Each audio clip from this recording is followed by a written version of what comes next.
Todo mundo já ouviu falar da Lei Maria da Penha, né? É uma das leis mais importantes do Brasil, sem dúvida. Mas como é que ela funciona na prática? O que ela realmente faz? É isso que a gente vai entender melhor agora. Vamos mergulhar nos mecanismos dessa lei, passo a passo, para sacar de verdade como ela foi pensada para proteger as mulheres. Bora lá.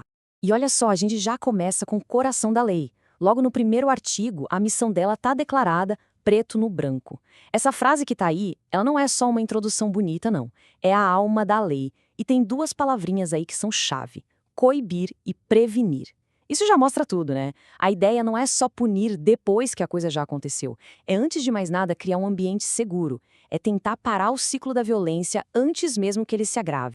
Ok, mas para poder proteger alguém de alguma coisa, primeiro a gente precisa definir o que é essa coisa, certo? O que é a ameaça? Então, a primeira pergunta que a lei se propõe a responder é exatamente essa. Afinal, o que é que se considera oficialmente como violência? Vamos dar uma olhada em como a lei desenha esse perímetro de proteção. E a resposta está aqui, direto do artigo 5º. Essa é a definição central.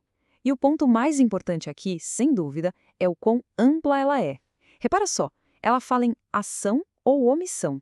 E vai muito além do dano físico, incluindo também o sofrimento psicológico e o dano moral ou patrimonial. Essa amplitude toda é de propósito, claro. É essencial para conseguir cobrir as muitas faces que o abuso pode ter.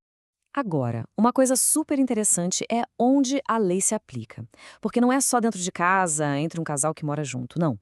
A proteção vai bem além. Ela cobre o ambiente da família, sabe? Incluindo parentes, e um ponto muito importante: qualquer relação íntima de afeto. E isso vale mesmo que o relacionamento já tenha acabado. A lei reconhece que, infelizmente, a violência muitas vezes continua mesmo depois do fim. Beleza. Agora vamos entrar num ponto que é, assim, crucial. O artigo 7º da lei muda o jogo, porque ele deixa muito claro que violência não é só agressão física. A lei vai lá e identifica 5 tipos diferentes de violência. Ela dá nome aos bois, sabe? Traz visibilidade para tipos de abuso que muitas vezes acontecem no silêncio. Vamos começar pela mais óbvia, a que todo mundo logo pensa: a violência física. A definição da lei é bem direta ao ponto. É qualquer coisa que ofenda a integridade ou a saúde corporal. Isso vale para tudo, desde uma lesão que pode parecer leve até as mais graves. A segunda é a violência psicológica, e essa, nossa, é de uma crueldade imensa. A lei é bem específica aqui, e é bom que seja. Não é sobre magoar os sentimentos de alguém, não. A gente está falando de táticas de controle, manipulação, ficar vigiando a pessoa o tempo todo, humilhação, insulto, chantagem, isolar a pessoa dos amigos, da família. Tudo isso são formas de minar a autoestima e a liberdade da vítima. Depois, a terceira forma, violência sexual. E, de novo, a lei é mais ampla do que se pode imaginar. Não é só sobre forçar um ato sexual. Ela também inclui violar os direitos reprodutivos da mulher. Por exemplo, impedir que ela use um método contraceptivo ou forçar um casamento, uma gravidez. Tudo isso é violência sexual perante a lei. A quarta forma é a violência patrimonial. E aqui a gente vê como o controle do dinheiro, dos bens, também pode ser uma arma terrível. Reter o salário, esconder ou destruir documentos, quebrar objetos, vender coisas sem permissão, a lei reconhece tudo isso como violência. O objetivo por trás desses atos é sempre o mesmo: criar dependência, aprisionar. E por último, a quinta forma, a violência moral. O que é isso? Basicamente são ataques à reputação, à honra, sabe? Espalhar mentiras, caluniar, difamar, expor a intimidade da pessoa. Tudo isso também é uma forma de violência que a lei prevê, porque a dignidade também precisa ser protegida. Ok, então agora a gente já sabe o que a lei considera violência. A pergunta que fica é: e aí? O que acontece quando uma mulher toma a decisão de denunciar? Bom, a lei não deixa isso em aberto. Ela cria um caminho, um procedimento bem claro e principalmente rápido, para quando as autoridades são acionadas. E esse caminho é esse aqui. É o passo a passo que a polícia tem que seguir. Tá lá no artigo 12. É praticamente um roteiro para garantir que nada se perca no meio do caminho. Desde ouvir a vítima e juntar as provas, até mandar o pedido de proteção para o juiz, cada etapa é obrigatória. A palavra de ordem aqui é agilidade. E esse número, 48 horas, talvez seja o mais crucial de todo esse começo.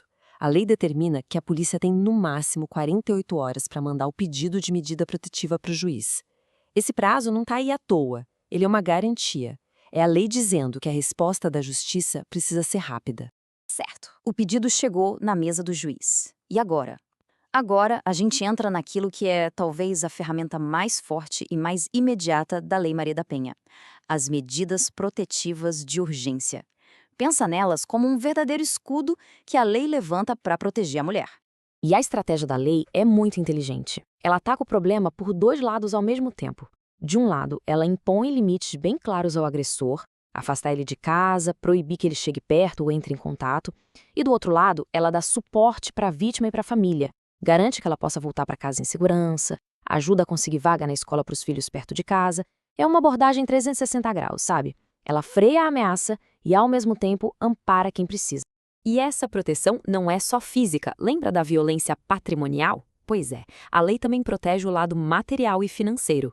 O juiz pode, por exemplo, determinar a devolução de bens que foram pegos pelo agressor ou até proibir que ele venda um imóvel que é do casal. É mais uma forma de cortar o poder de abuso. Tá, mas e se o agressor simplesmente ignorar a ordem do juiz? A lei pensou nisso e a resposta foi forte. Ela criou um crime específico para isso. Descumprir uma medida protetiva não é só uma desobediência, é crime, e crime com pena de prisão. Isso dá um peso gigantesco para a decisão do juiz e, claro, serve para desencorajar qualquer um de desrespeitar a ordem. Bom, a gente está chegando na reta final do nosso raio-x da lei. E é importante saber que a proteção não para na polícia e no juiz. A lei foi pensada para criar toda uma rede de apoio para garantir que a mulher não passe por tudo isso sozinha. E essa rede envolve várias peças importantes. Olha só, tem o Ministério Público, que fica de olho em tudo, pode pedir reforço policial, fiscalizar os abrigos. Tem a assistência jurídica, que é um direito. Toda mulher pode ter um advogado ou advogada, de graça se precisar. E ainda podem existir equipes com psicólogos, assistentes sociais, um suporte completo que ajuda não só a vítima, mas também o próprio juiz a tomar as melhores decisões. Quando a gente junta todas essas peças, fica bem clara qual é a filosofia por trás da Lei Maria da Penha, né? O foco é a proteção, uma proteção completa da mulher. A punição do agressor, claro, faz parte, mas o grande objetivo é construir todo um sistema de segurança, de apoio e, lá na ponta, de prevenção. Para a gente fechar, o que vimos aqui é que a lei dá as ferramentas. E são ferramentas poderosas, um pilar que é indispensável. Mas só a lei não faz milagre. E ela mesma acaba nos provocando a pensar: se a gente já tem uma estrutura legal tão forte, qual é o nosso próximo passo como sociedade para que um dia a violência contra a mulher deixe de ser uma realidade? Fica aí a pergunta para a gente pensar.